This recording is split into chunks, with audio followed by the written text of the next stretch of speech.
Hey, Ansem42 here, and I'm going to talk to you about talents. So, you can access your talents from two places. One, the book down here, and clicking on the what I presume is an eagle, and you get to your talents. And you can also do it from clicking on your avatar at the top left, and then it'll be down here at the bottom left. You go to your talents. So what you can do is, I'm going to go to test. What you can do is you can reset your talents at any point, assuming you are VIP 10 or above and it doesn't cost you anything.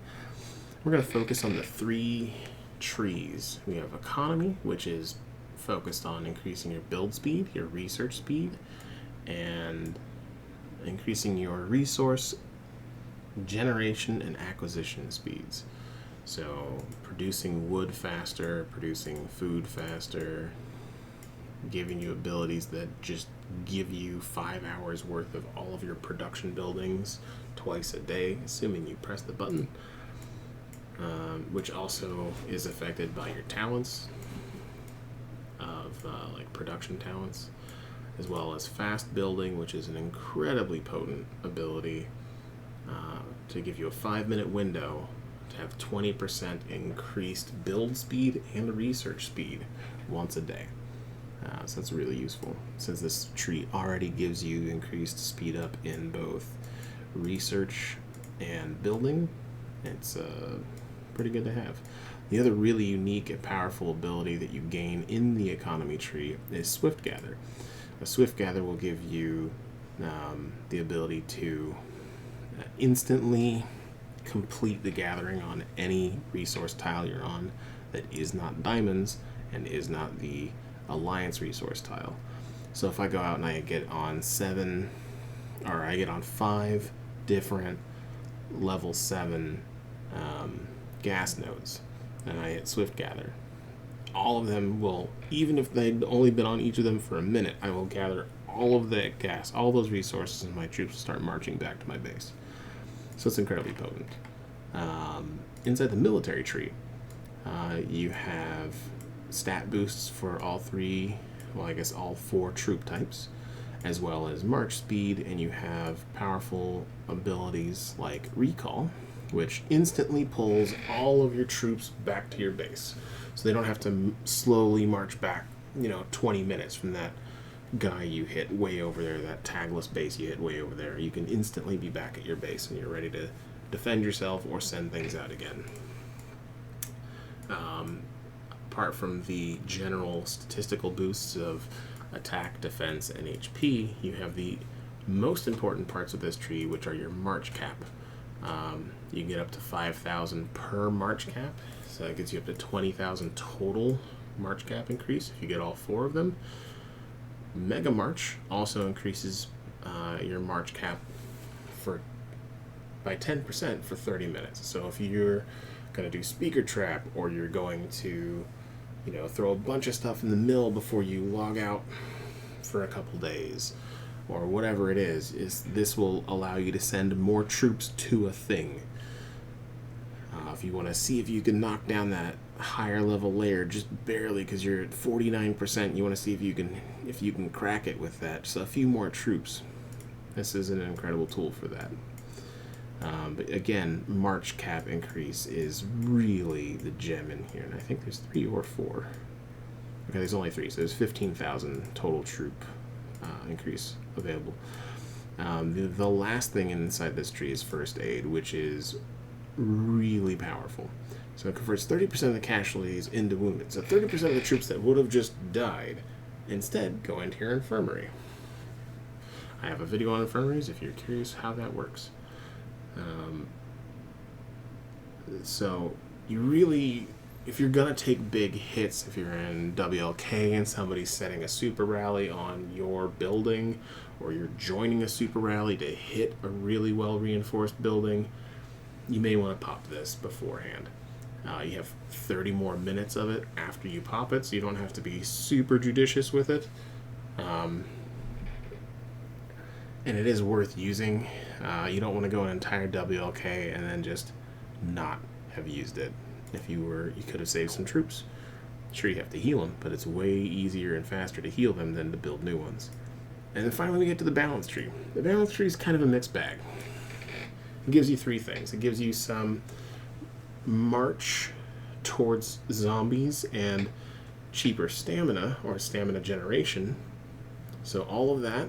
It also gives you the ability to train more troops and train them faster, or to heal more troops, have a higher infirmary capacity, and heal them faster. It also does a bunch with traps, which the game seems to have just forgotten and pretty much does nothing. So I'm going to ignore them for this. So you have Zombie Hunter, which just lets you march faster at zombies as well as layers. So if you're hitting that level 7 way off in the distance, it's nice to be in this talent tree to have these, because you don't need the boost for hitting it, but you do want the boost to get there and back. Hunt Mastery, massive button. This is a huge boon to any account, any level. It reduces the stamina cost of hunting zombies or layers by 20% for 10 minutes. You can use it once a day. Ideally, you synchronize your entire alliance together, and you use this ability to set a bunch of higher tier layers, or just a bunch of layers, so that you can get into them for a reduced stamina cost inside that 10-minute window. It's a fantastic way to gain more serum, more blueprints, more wood, more food, all that stuff. So I talked about the infirmary cap and the healing speed in a different video. I don't think I talked about healing speed, but it goes up by 5% in the first tier and then 20% down below. Training is similar, where it gives you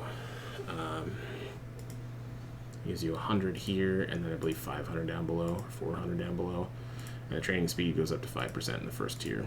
So it gives you more capacity and faster time training or healing. Pretty self-explanatory. Really potent stuff is the stamina replenishments. This will give you 5% faster stamina generation.